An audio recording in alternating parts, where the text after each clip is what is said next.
Hello, everybody, and welcome to Church at Home with Rachel for Feel Good Friday. And it's like, I'm not sure about the Feel Good Friday part. How are y'all doing? It has been a week, hasn't it? I am. I'm going to encourage you to feel good this Friday. I'm going to encourage you to find ways to find joy and peace and laughter and hugs and love and bunny rabbits and puppy dog tails and hot chocolate beside a fire or a good book or Minecraft or whatever it is you do to take your mind off the world. But right now, we need to think about the world. I think we need to think about Feel Good Friday in a different kind of way. Some of you know that I pray mostly every day. I do try, but lately, well, for the last long time since I've been here in Brandon, my prayer life has been a little topsy-turvy. I pray every day. It's just not looking the way it used to. But I'm trying to get back into that. In this past week, I've been coming into the office, lighting a candle, and doing all the things I used to do first thing in the morning when I was back in Wainwright before Rob would wake up. And so right now, I'm kind of trying to get back in the rhythm of doing that after I come to work, after I publish Church at Home and sort of turn off the lights and sit in a chair in my office beside the window and light a candle and my prayer book and my Bible and all those things. And I'd come back to the meditating. Remember, I used to talk about a while ago about being able to sit before a fire in my mind's eye and see Creator and the Spirit and the Sun, and there's a fire. Well, as I was praying this morning, as I was meditating, I was thinking about the power of that fire. And I was feeling, because it's like minus god-awful, horrible cold here, minus 25 or something this morning Celsius. I have no idea what that is Fahrenheit, but it's cold.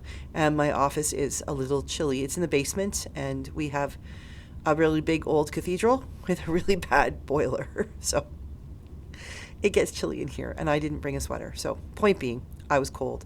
And in my mind's eye, I was sitting before the fire, and I could see I had on this throwback from my teenage years that I always wanted one, a long sort of from the neck to the past the knees denim coat. Do you remember these with the quilted lining? The inside was all like flannel quilting with all the goose down or something really warm.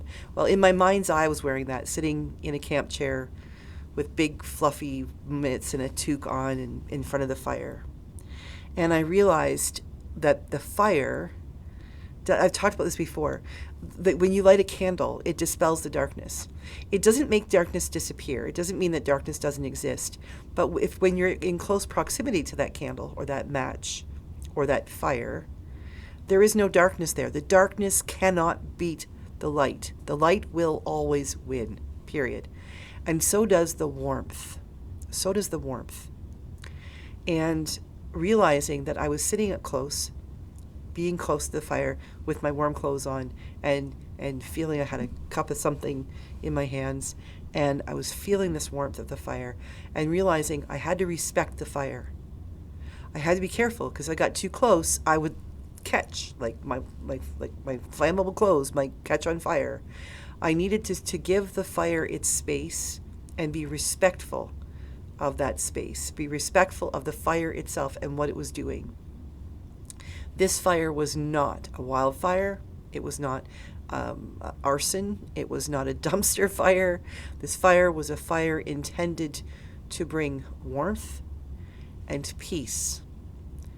It was intended to be a fire that would draw people around, in this case, me with the Trinity and some other beings that were in my prayer time. It was a fire that was intended to build community, to protect the community, to warm the community, to light the way for the community, to provide hope of light. And I think that's what we need to think about right now. That's what I want to encourage you to think about, is that we can't force people to think how we do. We can't force someone to vote the way we would vote, and Canada's getting ready for our election soon. So that's on my mind. I can't go around and convince people to vote a certain way or to pray a certain way or to pray at all. It's not my job. It's not my responsibility.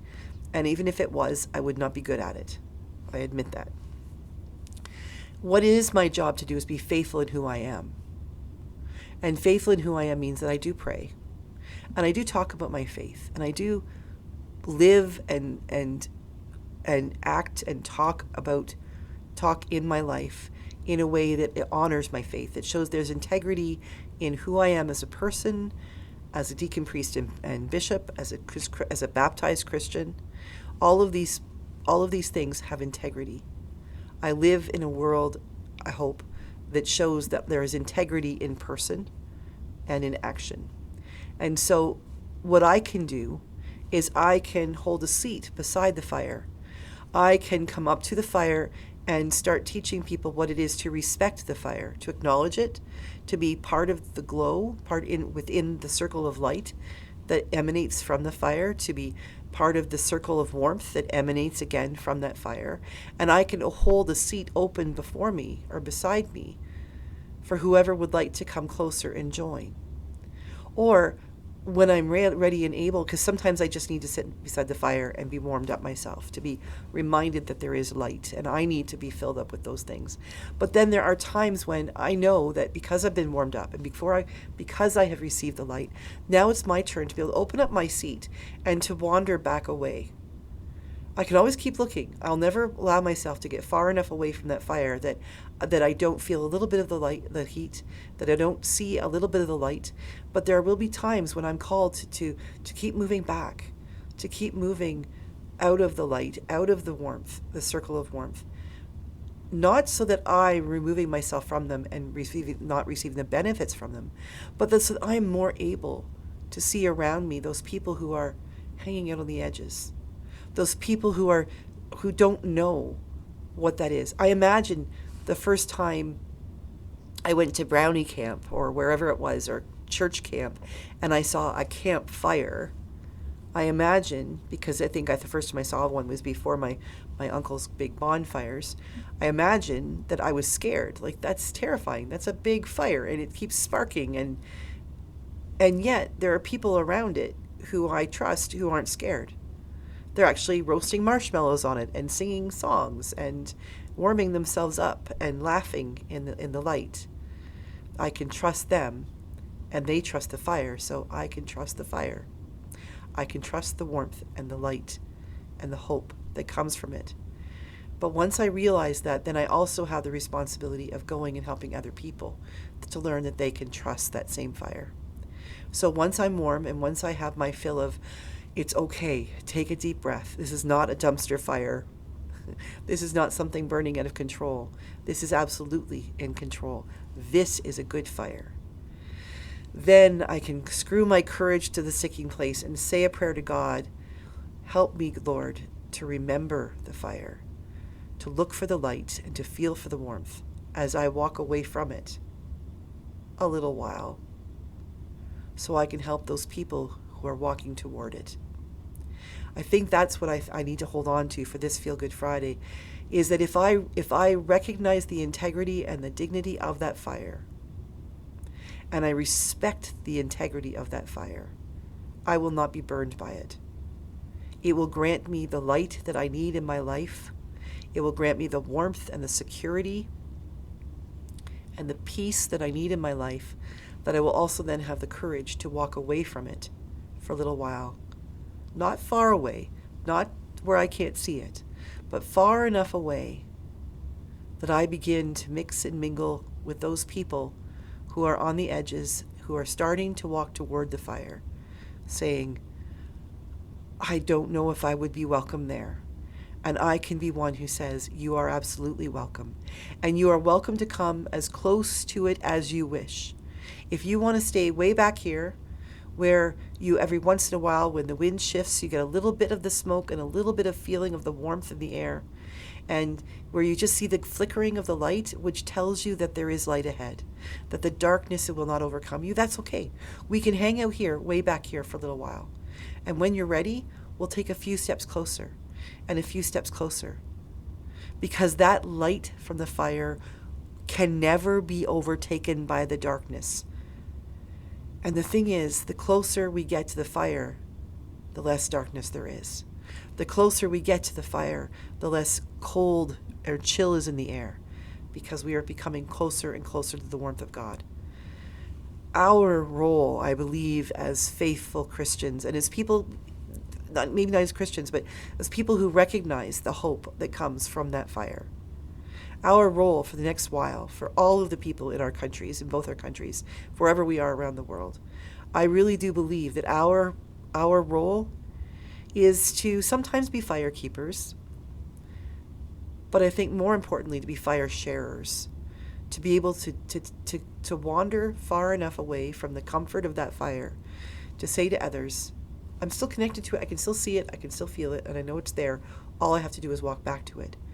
But I'm willing to walk back with you. Will you come with me?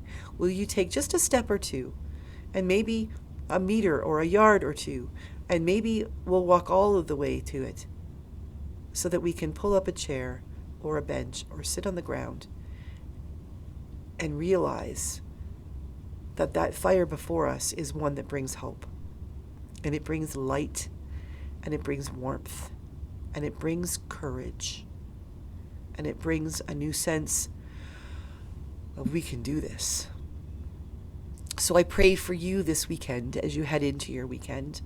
I pray that you will recognize the power of that fire, of that light that pushes back the darkness, the light that the darkness cannot take over, that warmth